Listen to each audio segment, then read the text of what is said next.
Almost everyone quits investing at exactly the wrong time, not because they aren't disciplined, not because the market failed them, but because compounding hides its biggest rewards until most people have already walked away. The tragedy is that most people never realize how close they actually were.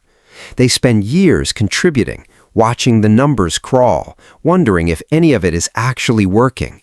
Then just before the mathematics finally begin working in their favor, they stop. Compounding doesn't reward the smartest investors first.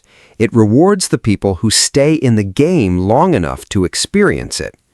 The reason has nothing to do with intelligence. It has everything to do with how compounding actually behaves. There's a gap in how saving behavior is explained. People contribute consistently, knowing the basic rules, and then quietly stop, not because they ran out of money, but because they stop believing the progress is real. We're told that saving and investing consistently will compound over time. That's true, but compounding moves through 4 distinct milestones, and each one operates by a completely different set of rules.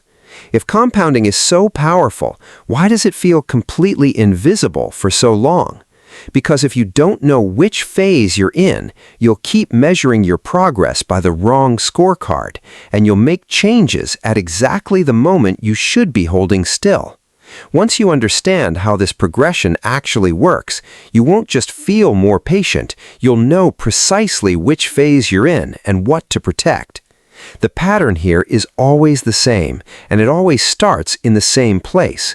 Getting to your first $100,000 is, without question, the discipline milestone. Getting to your first $100,000 doesn't feel like progress, it feels like punishment. You're setting money aside every month, watching the number inch upward, and somewhere around year 3 or 4, a quiet voice starts asking whether any of this is actually working. That voice isn't a weakness, it's a completely rational response to a process that looks broken from the inside, even when it isn't. Compounding is real. The math behind it is not disputed. But compounding has a secret. It needs a large base to produce a visible result. In the early years, you don't have that base yet, so the engine is running, but you can barely hear it. A hypothetical 7% annual return on $20,000 is $1,400. On your first $100,000, it's $7,000. Neither of those numbers feels like the avalanche often promised. This is the J curve. Your balance doesn't grow in a straight line. It grows slowly, then slowly, then slowly, and then it bends sharply upward at a point that feels impossibly far away when you're still in the flat part. The problem is that most people experience the flat part and conclude the curve isn't coming.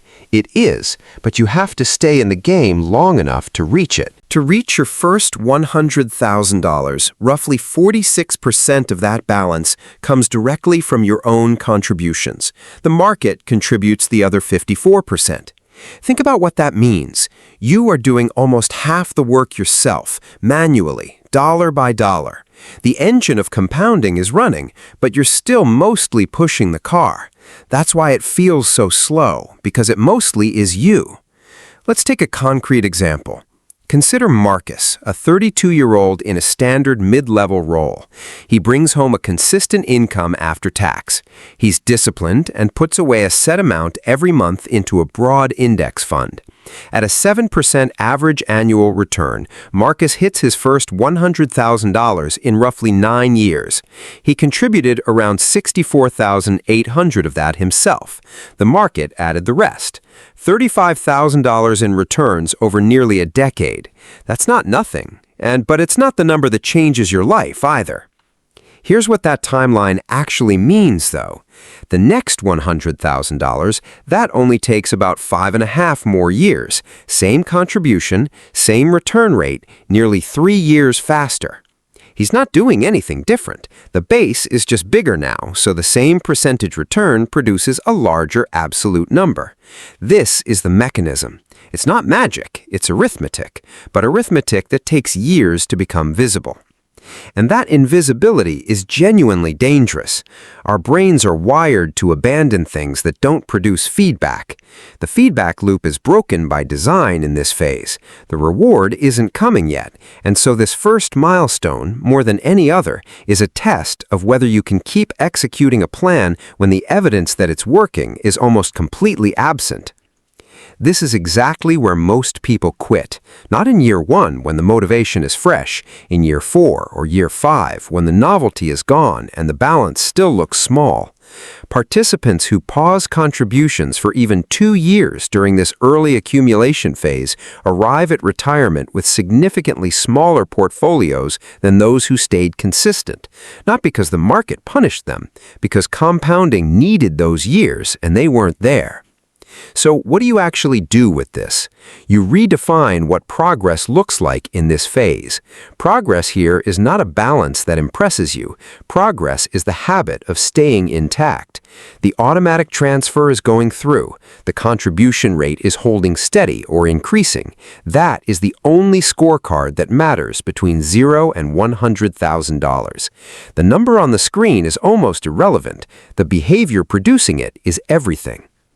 You're betting on a future version of yourself.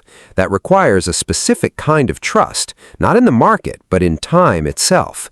And time is the one thing this phase asks you to give before it gives anything back. Marcus gets to $100,000 and it doesn't feel like a celebration. It feels like relief, like the first breath after a long hold. And it should, because the hard part is behind him. From here, the ratio starts to shift. His contributions still matter, but something else is quietly beginning to take over. That shift has a name, and it happens in the stretch between $100,000 and $650,000, in what you could call the acceleration phase. Every conversation about compounding jumps straight from be patient in the early years to one day you'll be a millionaire. The middle stretch, the long climb from $100,000 to $650,000, gets skipped entirely. And that's a problem, because this phase is where the entire nature of the game quietly changes. Here's what's actually shifting during this stretch. In the early phase, your contributions did most of the work. You were the engine. But somewhere between $100,000 and $300,000, that ratio starts to move. Your monthly deposits are still going in. They still matter. But the percentage of your total growth coming from returns rather than contributions begins to climb. By the time you approach $600,000, the market is doing more of the heavy lifting than you are. You didn't change anything. The math just caught up to itself. Think about what that means in real numbers. Take someone with $150,000 invested, contributing $1,200 a month at a 7% annual return. In year 1, their contributions add $14,400 to the account. Their investment returns add about $10,500. Contributions are still winning. Fast forward to $300,000. Same contribution rate, same return. Now the contributions add $14,400. The returns add around $21,000. The crossover has happened. The account is now growing faster from returns alone than from anything the person is actively doing. That is a fundamentally different financial situation, even though nothing about the person's behavior changed. Let me make this concrete. Consider Diana, a 38-year-old with a consistent income. She's been investing since her late 20s, consistently, without interruption, and she's just crossed $110,000 in her retirement account. She contributes a set amount every month. She mostly leaves it alone. Over the next several years, Diana's balance climbs through $200,000, then $250,000, then past $300,000. She notices the account moving faster, but can't quite explain why. What's happening is that her return dollars are now regularly exceeding her contribution dollars in the same month. For the first time in her investing life, she's making more from the market in a given month than she's putting in. This is the crossing point. This is also where the psychological traps get more dangerous. In the early phase, the trap was quitting from boredom or frustration. In this phase, the trap is interference. Your balance is large enough to feel significant. Decisions start to feel higher stakes, and that's exactly when people begin doing things they shouldn't. Increasing lifestyle spending because the number looks comfortable, or pulling contributions during a market dip because losing 20% of 200,000 feels very different from losing 20% of 20,000. Investors who make numerous portfolio changes during a market correction in this accumulation range underperform passive investors. The cost of interference is not a bad quarter, it's years. Now you're probably thinking, okay, so just leave it alone. And yeah, that sounds obvious, but it's genuinely hard when the balance is large enough to feel real and the market is moving in ways that feel threatening. The discipline required here is different from the discipline in Phase 1. Phase 1 asks you to keep going despite seeing nothing. This phase asks you to keep doing nothing despite seeing everything. There's also the lifestyle creep problem. Mid-career promotions often lead to quietly raising your baseline, and every dollar redirected from contributions to lifestyle in this phase doesn't just cost you that dollar, it costs you that dollar's compounding for the next 15 to 20 years. Diana keeps her contributions steady through life changes. She doesn't panic during market corrections, and by 44, her balance crosses $650,000. At a hypothetical 8% annual return, her portfolio is now generating $52,000 a year without her doing a single thing. That number is not just a milestone, it is the momentum milestone, the exact point where the question stops being how much you can save and starts being how much your money can earn entirely on its own.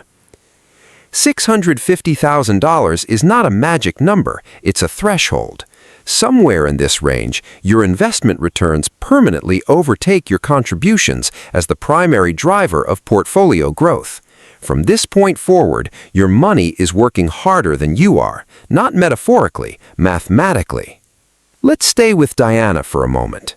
Her portfolio, at an 8% average annual return, generates $52,000 in returns.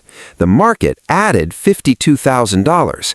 Her contributions are now less than 17% of her total annual growth. The other 83% came from a system she built and then largely left alone. Think about what that ratio means.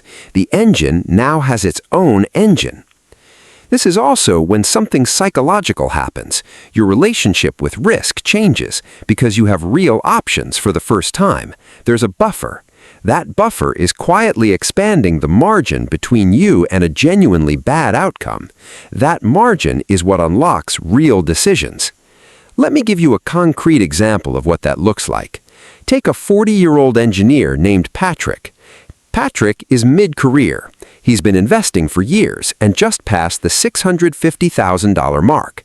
At $650,000 invested, his portfolio at 8% is generating roughly $52,000 a year in returns. If he makes a career move, he has a financial engine behind him that's still compounding regardless of what his invoice count looks like in month 4. That's what this milestone actually unlocks, the optionality the number creates, the ability to make a career decision based on what you actually want rather than what you can afford to risk. Here's the math. At a hypothetical 8% annual return without adding another single dollar in contributions, $650,000 becomes $1.4 million in 10 years. In 15 years, it will become $2.1 million. The base is large enough to carry itself toward the next milestone through return alone. And that next milestone is genuinely different in character, not just larger, different. Because crossing $1 million isn't primarily a financial event, it's a psychological one. The balance no longer tells you what you can't do, it starts telling you what you can. $1 million sounds like an ending. It isn't. It's actually the moment the game stops being about survival and starts being about design. But let's talk about what it actually is mechanically, rather than what the cultural mythology around it suggests. Here is what $1 million actually does. At a conservative 4% withdrawal rate, used as a benchmark based on long-term market data, $1 million generates $40,000 a year in sustainable income indefinitely without depleting the principal. $40,000 a year is not extravagant, but layered on top of other income sources, it fundamentally changes the pressure on everything else. You no longer need every other income source to be perfect. You have a floor. At an 8% annual return without withdrawals, $1 million generates $80,000 in portfolio growth. The first $100,000 was the hardest. That was the phase where you were burning the most fuel for the least visible result, fighting against the gravity of a small base. But crossing 1 million puts you in orbit, and in orbit, the rules of motion change. You're no longer fighting gravity. You're coasting on the momentum that the earlier version of you created through years of quiet discipline. Here's where the math becomes impactful. To go from 1 million to 2 million, your portfolio needs to double. That's a 100% gain. Significant, but you've been watching this engine run long enough to trust it. To go from 2 million to 3 million, you only need a 50% gain on the new base. Each additional million requires a smaller and smaller percentage increase because the base keeps expanding. Let me make this real with a person. Consider Renee, a regional sales director, mid-career. She has been investing consistently for years. She crosses $1 million. She doesn't retire, but something shifts in how she operates at work. When her company went through a restructuring, the $1 million portfolio behind her meant the worst-case scenario was no longer catastrophic. She could afford to tell the truth. That is what this milestone produces: leverage.